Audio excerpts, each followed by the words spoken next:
At least 17 people, nearly all of whom were women and children, were reportedly killed in an Israeli airstrike on a school-turned-shelter. Weekend elections in Georgia could decide the future of the country and whether it ultimately joins the European Union.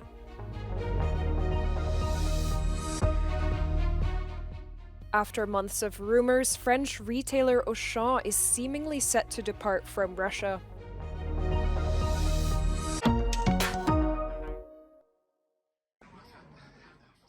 An Israeli strike on a school sheltering displaced people in Gaza reportedly killed at least 17 people, nearly all of whom were women and children, according to Palestinian medical officials. Amongst the dead were 13 children under the age of 18 and 3 women, hospital records show. The Israeli military said it targeted Hamas militants inside the school without providing evidence. Israel has carried out several strikes on schools turned shelters in recent months, saying it precisely targets militants hiding out amongst civilians. These strikes often kill women and children. The strike came as US Secretary of State Antony Blinken said Israel had achieved its target of effectively dismantling Hamas and that negotiations over a ceasefire would resume in the coming days.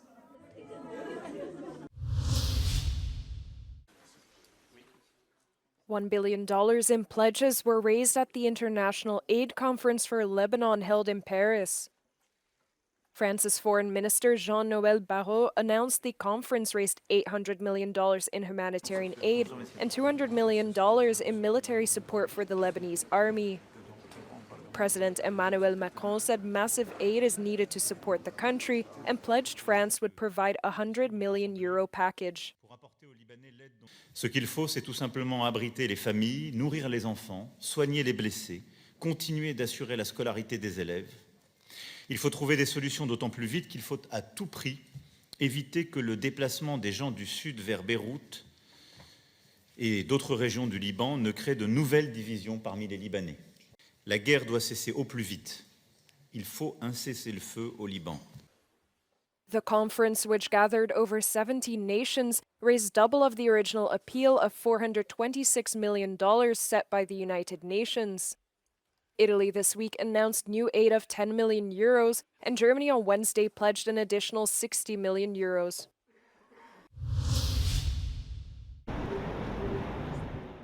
Georgia is heading to the polls on Saturday in a parliamentary election many citizens believe will be the most crucial vote of their lifetimes. The election will pit a coalition of opposition parties against the ruling Georgian Dream, which many fear is dragging the nation towards authoritarianism and away from the European Union.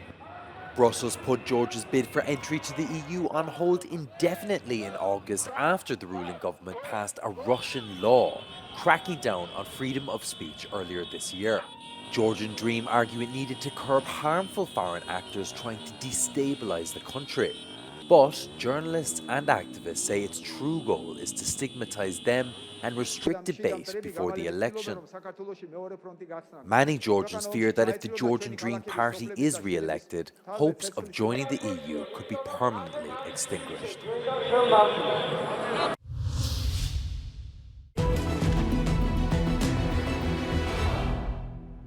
Russian forces are pushing to enter Selidova, trying to claim control over parts of the town, Ukrainian military says, noting that on Wednesday only Moscow attacked the town 19 times using a large number of infantry. Now, the Institute for the Study of War confirms Russia's significant tactical advances into and around Selidova in recent days, noting that Moscow's focus on securing Selidova has come at an expense of Russian forces' ability to sustain a meaningful offensive drive directly on Pokrovsk, Russia's top priority in this area.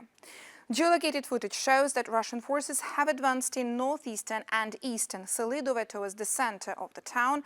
They have also pushed here from the south. The Institute for the Study of War states that these advances may soon cause Ukrainian troops to withdraw from the area to avoid being trapped within a collapsing pocket. Ukraine's Prosecutor General Office reported that Russian soldiers killed 4 captured Ukrainian servicemen near Selidova taken prisoners during a Russian attack on the 6th of October. They were filmed during the interrogation and then killed, Kyiv investigators report. Selidove is not Russia's operational objective on this part of the front, so Ukraine's decision to defend the settlement has likely fixed a relatively large contingent of Russian troops on the southern flank of Pokrovsk, which is Russia's primary and operationally meaningful objective in the area. The Institute for the Study of War assesses that Russia may well take Selidove in the coming days, but it wouldn't mean that Pokrovsk will be captured next. In fact, the seizure of Selidove is likely to have exhausted Russian forces and reduced their combat effectiveness if they are ordered to pivot towards Pokrovsk.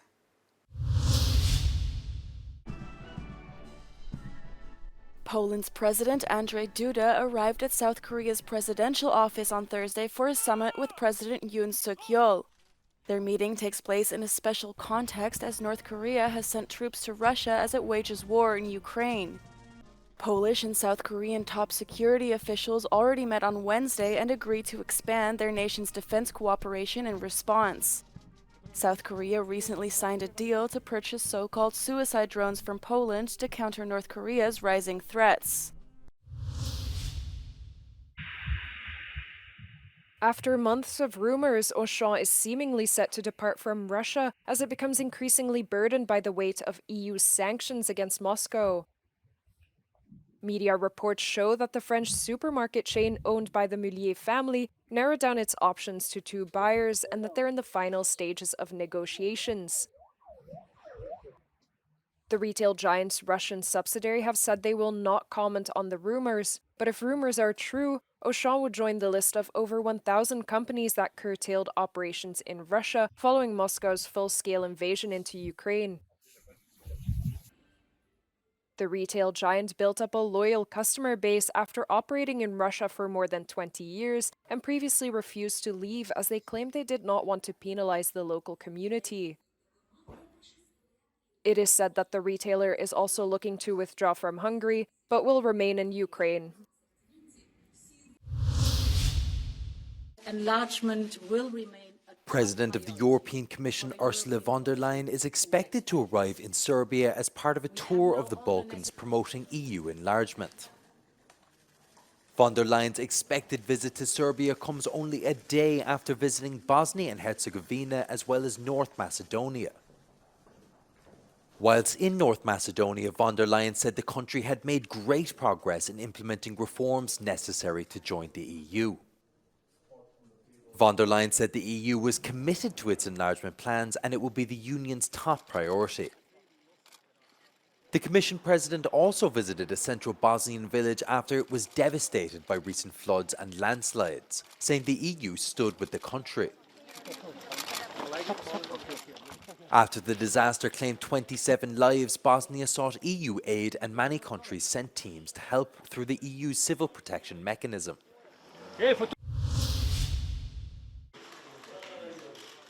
During his visit to Belgrade, Polish Prime Minister Donald Tusk said Poland supports Serbia's inclusion into the European Union.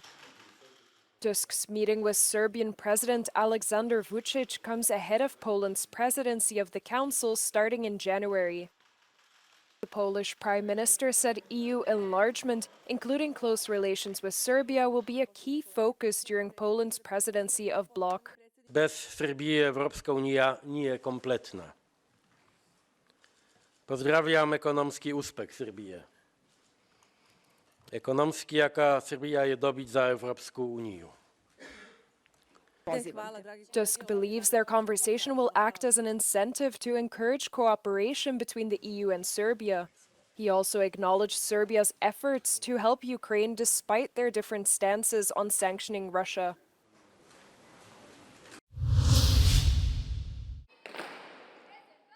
President of the European Parliament Roberta Metsola met with Italian Prime Minister Giorgia Meloni to discuss the main issues facing Europe. The European leaders discussed topics ranging from Russia's full-scale invasion of Ukraine to the crisis in the Middle East and the situation in Venezuela. Metsola made an appearance on local radio following the meeting to share what had been addressed. She described how solutions to immigration issues facing Europe must be found, and said neither Malta nor Italy should be made to feel alone, as the management of migratory flows was a European challenge. The European Parliament head also stressed the importance of the EU continuing to call for de-escalation in the Middle East, as well as continued humanitarian aid. Metsola also said Italy's pick for the European Commission, Raffaele Fitto, would do an excellent job as Commissioner and highlighted the importance of giving vice presidency to Italy. Venezuelan opposition leader Maria Corina Machado and Edmundo González, a candidate in July's presidential elections, have been awarded the European Parliament's annual Sakharov Prize for freedom of thought. The European Parliament has highlighted, quote, their courageous struggle to restore freedom and democracy in Venezuela. It is my privilege to announce that the 2024 Sakharov Prize for Freedom of Thought has been awarded to Maria Corina Machado, leader of the Democratic Forces in Venezuela.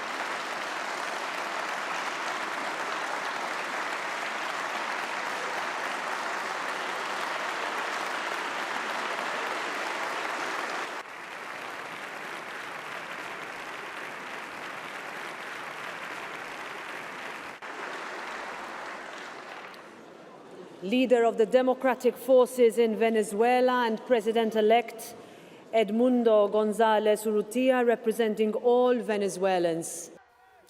The European Parliament recognized Edmundo González as the elected president of Venezuela in a non-binding resolution in September.